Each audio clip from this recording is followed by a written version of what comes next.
Olá, tudo bem? Bem-vindos à 8ª temporada do podcast Direito Empresarial Café com Leite. Esse é o podcast perfeito para quem busca conhecimento jurídico durante a correria do dia a dia.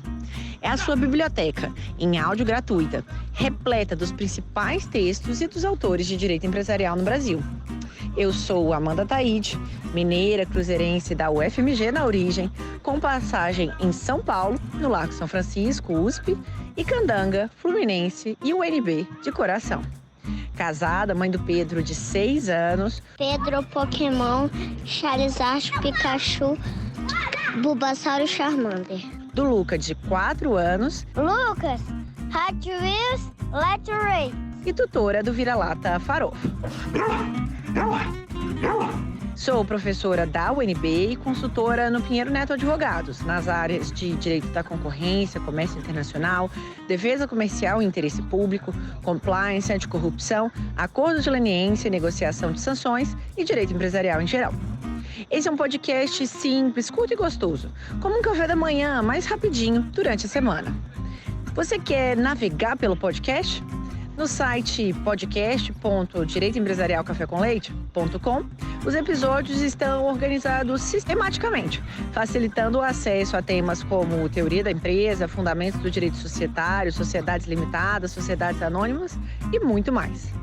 Pegue então sua xícara de café com leite ou chá, seu tênis para fazer exercício físico ou seu fone de ouvido para ouvir no meio de transporte diário. Vamos então comigo para a próxima xícara de café com leite? A nossa xícara de café com leite de direito empresarial de hoje vai tratar do texto Vulnerabilidade dos créditos quirografários nos processos de recuperação judicial. Análise comparativa com o modelo de concordata no direito concursal brasileiro, do até muito recentemente desembargador Moacir Lobato. E para isso a gente vai ter a alegria de contar com a participação do próprio autor. O Moacir Lobato foi desembargador do Tribunal de Justiça de Minas Gerais de junho de 2012 até agora, muito recentemente, setembro de 2024. Possui graduação em Direito pela Universidade Federal de Minas Gerais, então tivemos aí muita alegria de estudarmos na mesma faculdade, a nossa vetusta. Possui especialização em Direito da Economia e da Empresa pela FGV, mestre em Direito pela UFMG, doutorado pela PUC Minas, é conselheiro suplente da seccional de Minas Gerais, da OAB, coordenador da área de Direito Empresarial da Escola Superior da Advocacia da OAB. Então, professor Moacir Lobato, é uma alegria enorme você ter aceitado o convite para participar do nosso podcast e apresentar, de um modo simples, curto e gostoso, o tema dos créditos quirografários no processo de recuperação judicial. Professora Amanda, é uma grande alegria participar de seu podcast, que já está inserido na nossa cultura, por assim dizer, nós profissionais do direito, que militamos numa área tão boa e também tão áspera, de modo que esse podcast, essa xícara de café com leite, né, tão acolhedora, é um motivo de uma grande satisfação, de muita alegria. Sobretudo, sabemos que somos ambos originários da nossa querida vetusta Faculdade de Direito da UFMG. Eu só faria uma pequena retificação. Na verdade, eu fui conselheiro suplente da OAB e coordenador da Escola de Direito, da Escola Superior de Advocacia, antes de minha ida ao tribunal.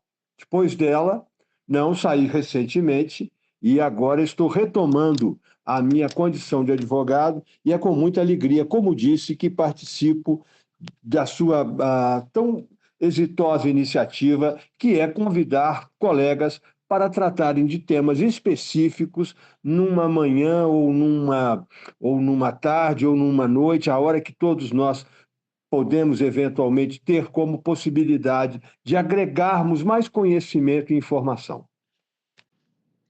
Professor, então conta para a gente um pouquinho o que são os créditos quirografários, como que esses créditos quirografários se inserem dentro do contexto de um processo de recuperação judicial.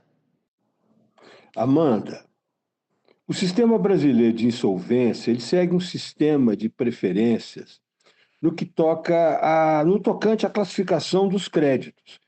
E é nesse sentido, e dada a escassez de bens e recursos em face do conjunto de dívidas, que a preferência legal atua como norteadora da ordem de pagamento, observando o critério das garantias reais, quer sejam hipotecárias ou pignoratícias, segundo a lógica prevista no Código Civil, de privilégios gerais ou especiais, na forma dos artigos 964 e 965, respectivamente. O crédito quirografário seria, então, de tal maneira, aquele destituído de qualquer privilégio ou preferência, quando se inaugura um concurso de credores. Por quiro, depura-se o substantivo mão, originário do grego. Em seu sentido jurídico, poderíamos classificar como todos aqueles créditos que não recebam tratamento diferenciado estabelecido na lei.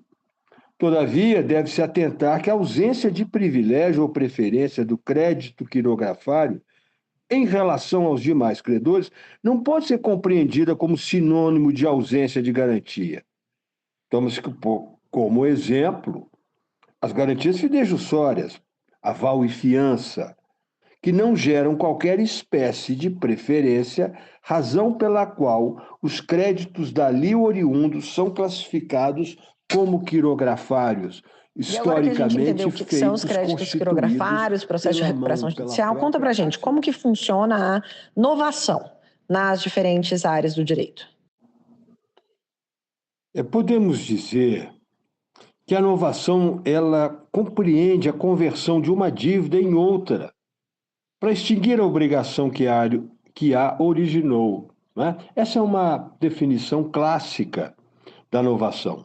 E ela está prevista no livro 1 da parte especial, no capítulo 6, entre os artigos 360 a 367 do Código Civil. E a novação ocorre quando o devedor contrai com o credor nova dívida para extinguir e substituir a anterior.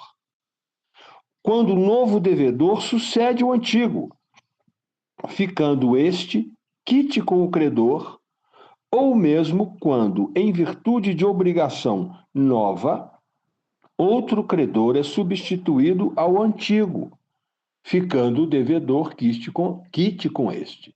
Então, nós temos uma novação que pode ser subjetiva em relação aos titulares, aos sujeitos daquela relação jurídica, ou objetiva, quando naturalmente estiver tratando da prestação, do objeto daquela obrigação.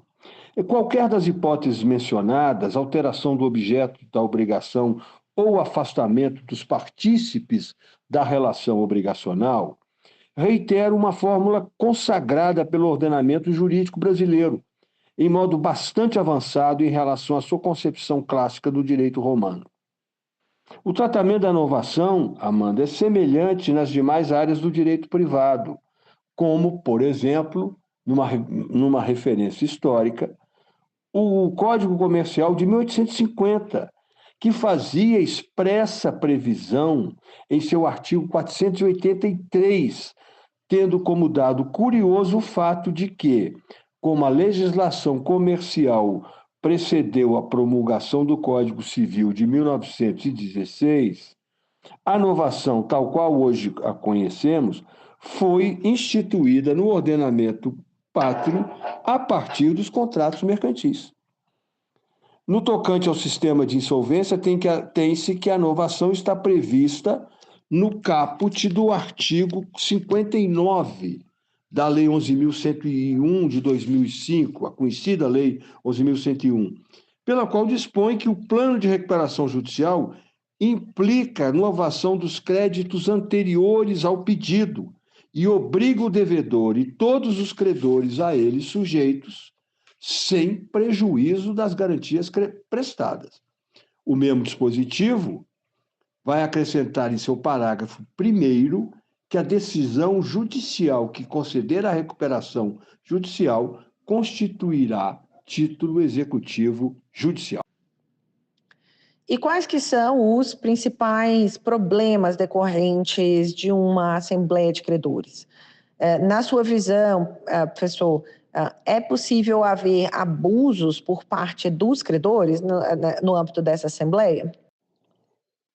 Professora Amanda, essa é uma pergunta muito interessante e que exige uma consideração um pouquinho mais longa. Na verdade, a Assembleia Geral de Credores, ela, como sabemos, ela cumpre uma função precípua como instância de deliberação sobre todos os temas afetos à recuperação judicial e à própria falência, de modo a consagrar o modelo de participação ativa dos credores nos assuntos concernentes aos seus próprios interesses. É claro que nós teremos problemas a partir dessa situação. Num primeiro aspecto, existem ponderações doutrinárias em relação ao controle jurisdicional e atuação do juiz em assembleias de credores. O professor Fábio Loa Coelho, por exemplo, entende que o procedimento da recuperação judicial tem por objetivo a criação de um ambiente favorável à negociação a ser encetada entre devedor e seus credores, razão pela qual as deliberações tomadas em Assembleia Geral não poderiam ser questionadas ou alteradas pelo Judiciário, salvo, evidentemente, qualquer deliberação contrária à lei, ressalvados ainda os casos excepcionais, como, por exemplo, a hipótese do parágrafo 1º do artigo 58 da Lei de Recuperação e Falência, aquele dispositivo que permite ao juiz conceder a recuperação que quase foi integralmente aprovada pelos credores. É um mecanismo conhecido entre nós como cram-down, como aquela possibilidade estreita dada ao juiz de conceder uma recuperação, e eu diria que faltou pouco para que os credores a tivessem concedido. Nesse sentido, então, ao juiz seria conferida a posição de observador ativo das negociações entre devedor e credor, sendo-lhe vedadas intervenções de caráter substancial acerca das condições estabelecidas entre as partes. Naturalmente, ressalvadas sempre as hipóteses de decisão ou de deliberação assemblear contrária à própria lei. Agora, no que tange à abusividade do voto em deliberações assembleares, é necessário destacar que o Brasil, assim como a Alemanha e assim como na Itália, segue teoria que define a natureza da relação jurídica estabelecida entre a coletividade de credores em sentido à formação de uma comunhão de interesses coincidente com o movimento, ou melhor, com o momento do início do procedimento concursal, né? Tem uma natureza, portanto, absolutamente transitória. Porém, essa comunhão de interesses não pressupõe a convergência de interesses hipoteticamente postos na mesma direção, dado que muitas vezes, e quem sabe em quase todas as hipóteses, são divergentes e conflitantes, seja no campo do direito societário, seja mesmo no campo do direito chamado concursal.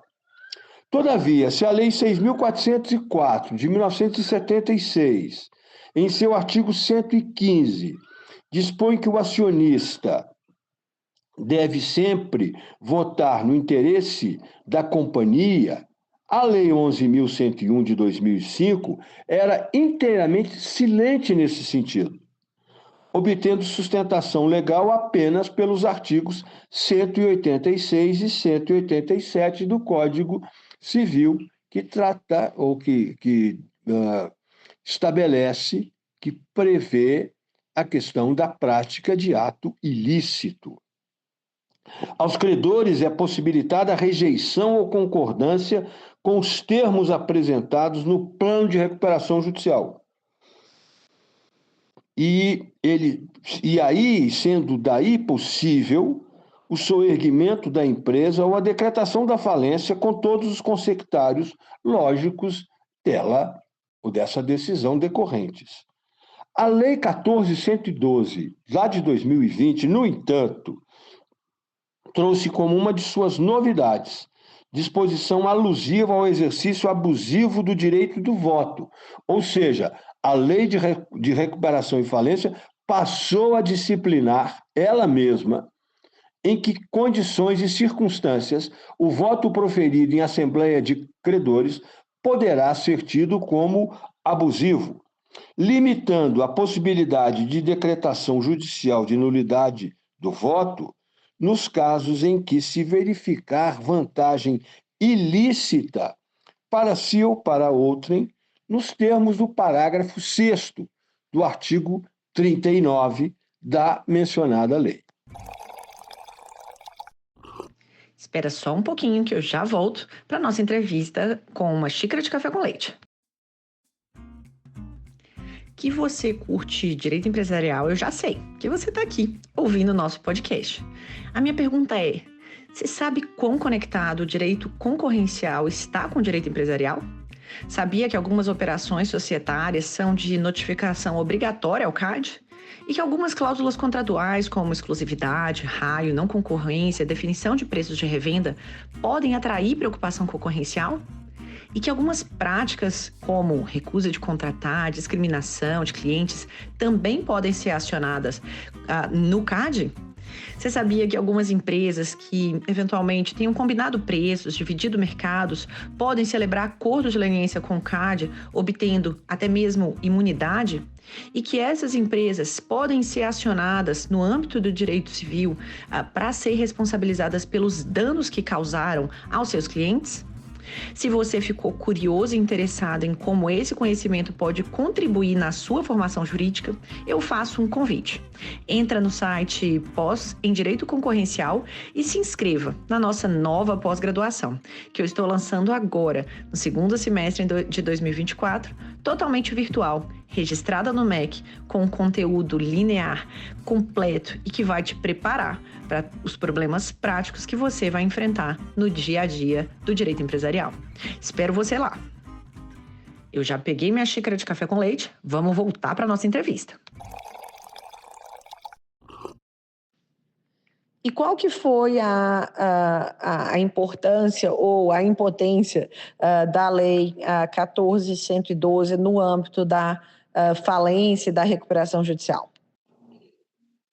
Professora Amanda, a Lei 14.112 de 2020, de 24 de dezembro de 2020, promoveu diversas modificações do texto e no contexto da Lei 11.101 de 2005, no intuito de aperfeiçoar o arcabouço legislativo da insolvência empresarial no Brasil. Grandes transformações foram implementadas, principalmente no Instituto da Falência. A despeito do PL 3/2024, agora, que se encontra atualmente em trâmite no Congresso Nacional e que pretende adicionar novas mudanças no referido instituto. Mas quanto à recuperação judicial, por exemplo, as principais inovações podem ser encontradas nos artigos 20A até 20D, que dispõe sobre conciliações e mediações antecedentes ou incidentais aos processos de recuperação judicial. Um avanço extraordinariamente relevante ao incluir em texto de lei os chamados métodos adequados de autocomposição de conflitos. Uma outra hipótese de avanços estaria agora, que acabo de mencionar, no caso da disciplina do voto abusivo, do parágrafo 6º do artigo 39. A delimitação temporal para a concessão do stay period, que agora pode se dar com uma prorrogação, com uma única prorrogação. Também a possibilidade de apresentação de plano alternativo de recuperação judicial por iniciativa dos próprios credores, além do financiamento do devedor por meio do deep financing e o estabelecimento conceitual da consolidação processual e substancial nas hipóteses de recuperação judicial. E, além de outras modificações em termos procedimentais, como, por exemplo, as regras de cross-border insolvency, a insolvência transnacional. Há um conjunto extraordinariamente importante de aperfeiçoamento que foi trazida no bojo da Lei 14.112. Mas ainda há de se destacar que o novo texto também trouxe inovações para a recuperação extrajudicial, como a possibilidade de concessão de stay period, desburocratização de prazos e procedimentos a fim de que o Instituto seja utilizado de maneira mais ampla, o que até então não havia sido verificado a partir de sua introdução originariamente posta na lei em 2005. E a recuperação extrajudicial, com essas modificações, vem avançando de maneira formidável. E em breve, nós teremos a recuperação extrajudicial, se já não for assim, inserida num contexto de absoluto destaque em relação às possibilidades, aos mecanismos e instrumentos para resolver as crises das empresas no direito brasileiro. Enfim, o que a gente pode concluir é que a Lei 14.112 de 2020 ela segue uma espécie assim de ímpeto modernizante e reformador do sistema de insolvência brasileiro, em consonância aos ditames da Uncitral e aos princípios constitucionais de justiça social e liberdade de iniciativa. Agora, a gente já conhece um pouquinho dessa lei, mas eu queria entender qual que foi, né, na sua visão, o resultado, né? Ela trouxe mudanças para o direito concursal, mas houve a preservação da redação original referente aos créditos quirografários. Então, quais que são, na sua visão, professor, as implicações da manutenção dos mesmos dispositivos para os credores quirografários? Qual que é, então, a sua visão a respeito dessa vulnerabilidade dos créditos quirografários nos processos de recuperação judicial e, de modo comparativo, né, como que acontecia na concordata no direito concursal brasileiro? Há que ser considerado também, professora Amanda, neste caso, e eu já mencionei no início dessa pergunta, as importantes modificações implementadas no processo de falência. Ele se realmente mereceu um destaque extraordinariamente relevante de parte do legislador. Basta verificarmos, por exemplo, que o artigo 75, que é o primeiro artigo da Lei 11.101 a abrir a parte própria de falência, estimula que o processo de falência tenha ainda mais agilidade e que seja convertido num meio de transferência de ativos para outras pessoas, físicas ou jurídicas, que possam desenvolver de maneira mais adequada o objeto até então deficientemente explorado pelo empresário ou sociedade empresária anterior. E também considerar a possibilidade benfazeja de retomada pelo devedor de suas atividades, retirando do processo de falência aquela pecha de indignidade, aquele resquício cultural que tratava o falido como algo próximo a um pária social, a um proscrito.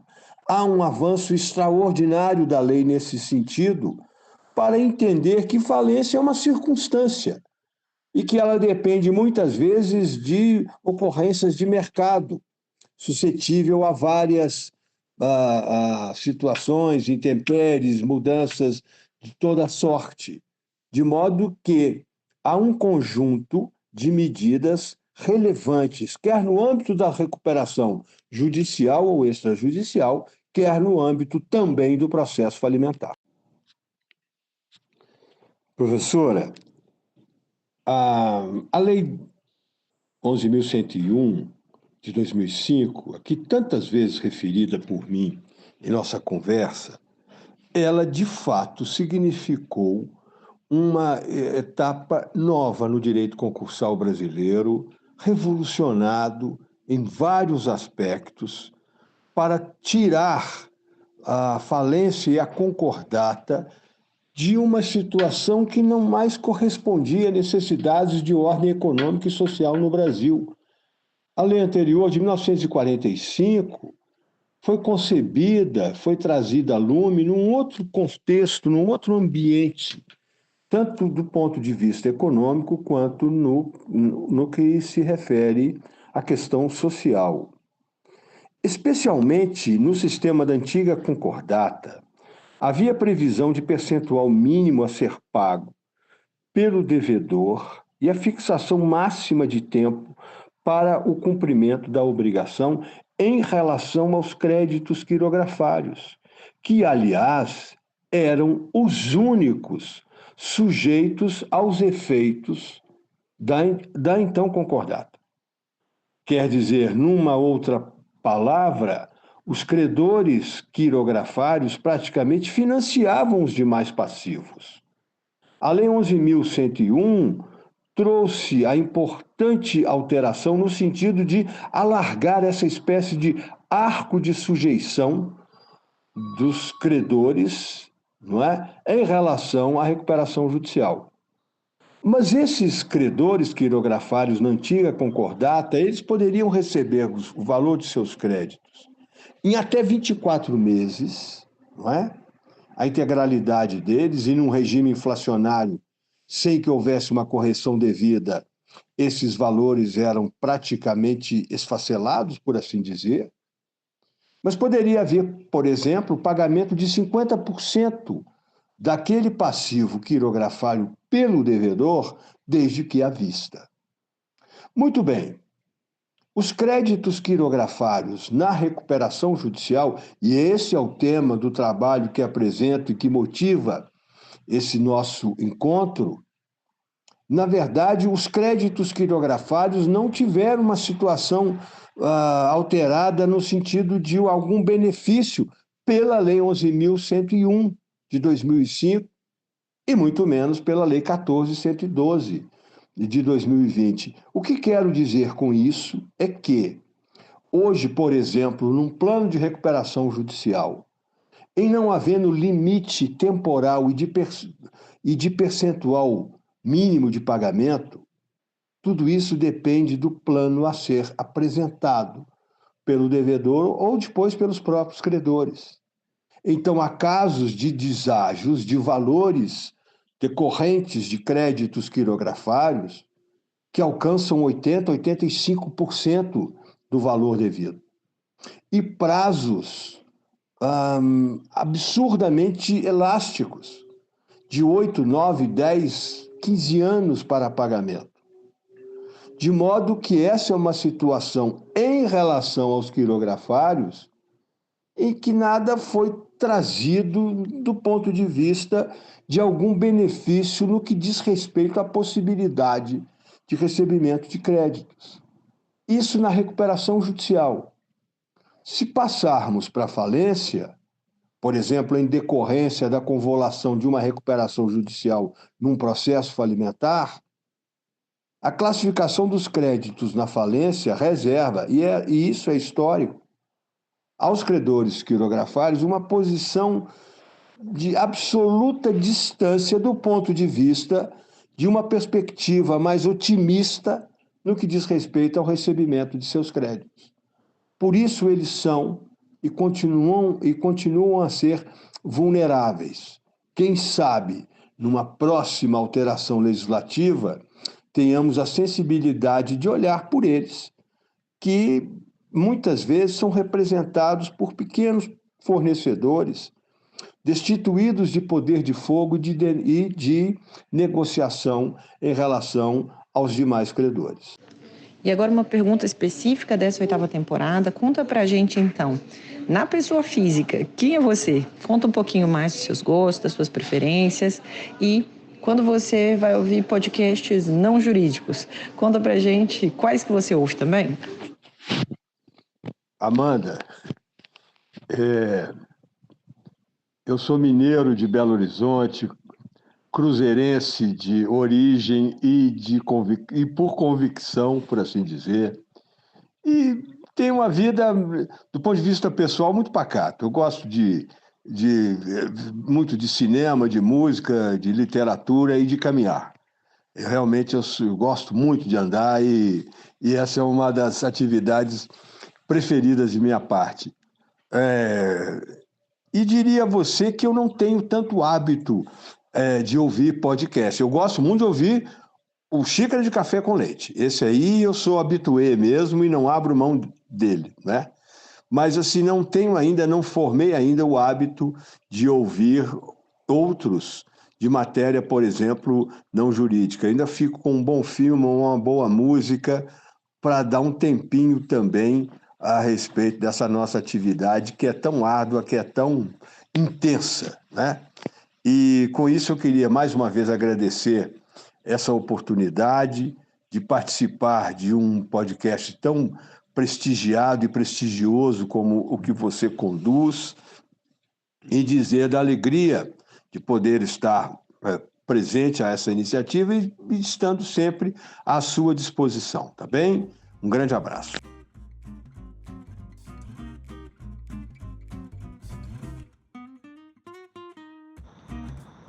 A nossa xícara de café com leite foi devidamente tomada. Agradecendo aqui a nosso convidado pela presença, a vocês pela audiência. Se vocês tiverem sugestões, comentários, não deixem de me procurar. No LinkedIn, Amanda Taide, no Instagram, Direito Empresarial Café com Leite e também, caso vocês tenham meu contato, podem me mandar mensagem no WhatsApp. Um abraço a todos. Tchau, tchau.